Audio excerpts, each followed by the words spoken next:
Alright YouTube, so this particular video is an offshoot and I am outside and this is part of the trail that leads behind our house, goes to the lake. So I'm going to just find a little spot here and hang out here and then make the video here. I'm actually just hand holding this. No fancy tripods or anything like that. It's just on the most hated camera, the Canon V10, and also this camera won awards for innovative design.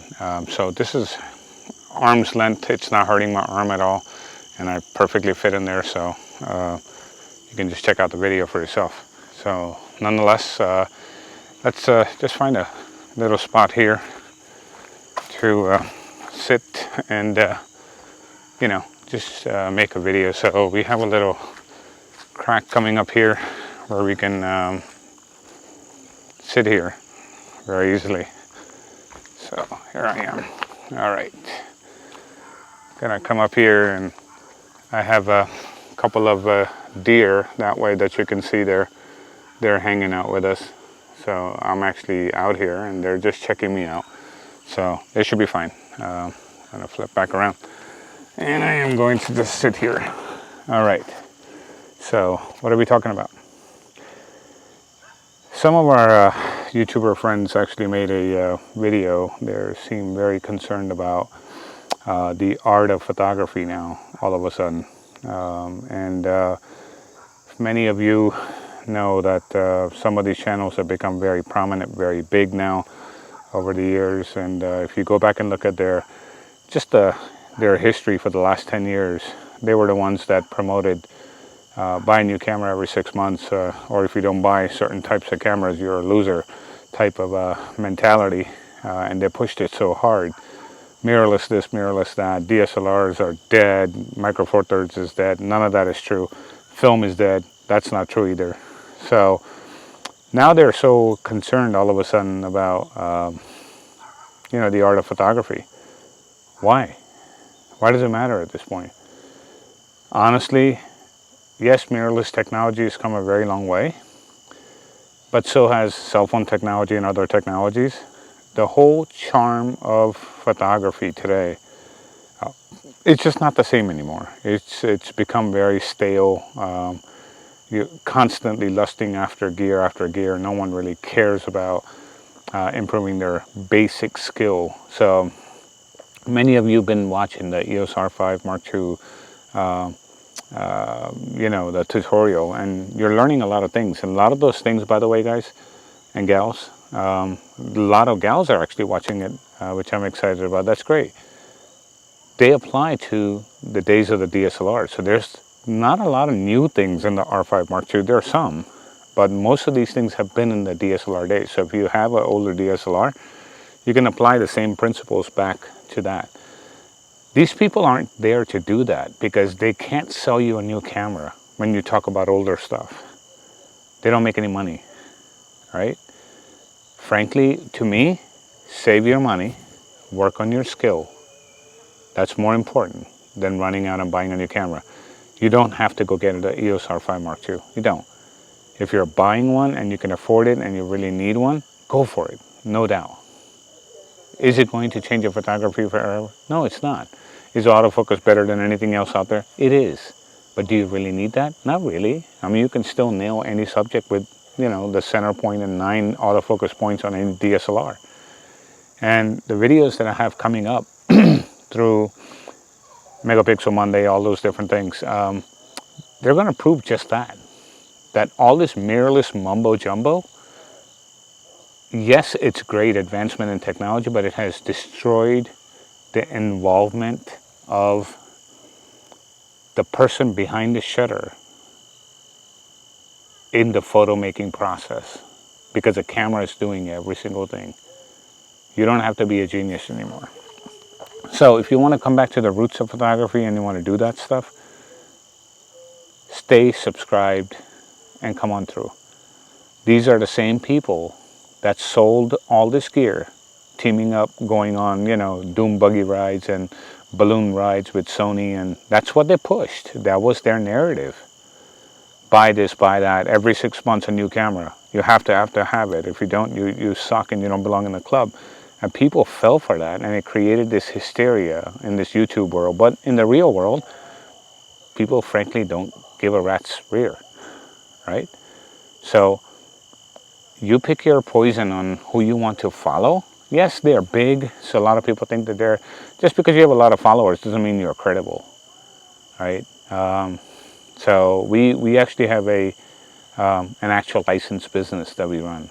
So if you really want to learn from people that really know what they're doing on the ground, in the field, working with actual real clients that are paying clients, stay subscribed, right? And honestly, when I shoot a lot of paid gigs, I usually don't take the latest gear out there unless I am so comfortable with it that it's going to perform the way it is supposed to, just like my other professional DSLR can, and or, you know, the previous mirrorless cameras, which I truly have put it to the paces to make sure that, hey, I'm not going to go in there and screw up someone's paid gig. So if you're doing that, be careful.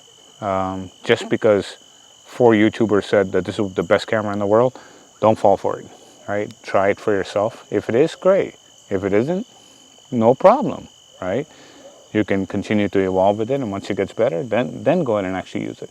So with that, I just wanted to come back out here in nature and actually have this conversation with you, because this is really level setting photography back to what we're all about, and why I even started this channel 10 years ago. Everything that these big channels are saying today, art of photography, all this nonsense, you know, you don't need an expensive camera. This is all stuff that I started 10 years ago, and everyone used to laugh. You're crazy, you're just a DSLR fanboy. Guess what? When I show you the shots that I took with my DSLRs, most people can't take with their latest mirrorless. It has nothing to do with the camera. It has everything to do with the skill.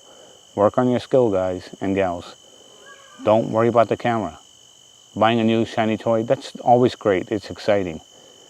But more than that, work on your skill, because that's a lifelong thing that you can take with you. You can pass it on. You can pass on skill to other people because you can teach it. You can't teach something you don't have, or you don't possess, or you know, can't really do effectively. So if that's what you want to do, follow the people that truly do that you want to do. Keep one thing in mind: just because you publish a book doesn't mean shit. I could have probably published, I don't even know how many hundreds of books by now with the kinds of photos that I've actually taken. Because every time I come by, people pay for them. People pay for those photographs. They don't have to buy my book. They pay for the photographs and then take it and go and hang it in their house. Right? So you pick what works for you. Right? Don't fall for the stuff. Because all they're looking to do is sell you the next camera or their next book. 30% off this weekend if you do this, and you can do this. Really? But you just told me last week I gotta buy a new camera to actually up my game. Now you want me to up my game by getting 30% off of another tutorial? Interesting. It's just a selling machine. It is not something that's looking out for your best interest in the long run. Yes, I have links on my stuff, but I don't want to sit there and jam it down your throat. You want to buy it? Fine, use the links. Right? You want to really come and learn something from me? Come to one of my actual real life workshops that I do, where people pay a decent amount of money to come there, they learn. And some of you on the channel have been there. It has really changed their life into how they interact with, for example, Flash. People are scared to use Flash. Some of you have actually taken my really advanced Flash course, and they love using Flash now. They're not scared of it. Those are real life testaments, right? Not sitting there and saying, oh, I sold 20,000 copies of a book. Who gives a shit? Selling 20,000 copies, but out of those 20,000, probably 20, not even 20 people really did something with that book. A lot of people just did it because, oh, I like you. You're a nice guy. I'm just going to buy your book. That's what people do. Oh, I like you. I'm going to support your channel. What is that person really giving you value-wise? Is it really upping your game and is the value really being realized through you and your photography? Answer that question for yourself. Once you do, everything else will fall in place. With that, like, subscribe, be nice to each other, go out there, create your magic, and hang out in nature if you can. It's beautiful out here. So with that, I'm going to start walking backwards, and maybe you can see some of the trail behind me here as I walk back. And this is not in the advanced mode. This is just the regular mode. If I do advanced, it crops in a little bit more, which I can just hold it right here and not a problem, but I don't want to stop the video now and do that. I'm actually heading straight up the hill here. So not bad. With that, talk to you guys in the next one. Thank you.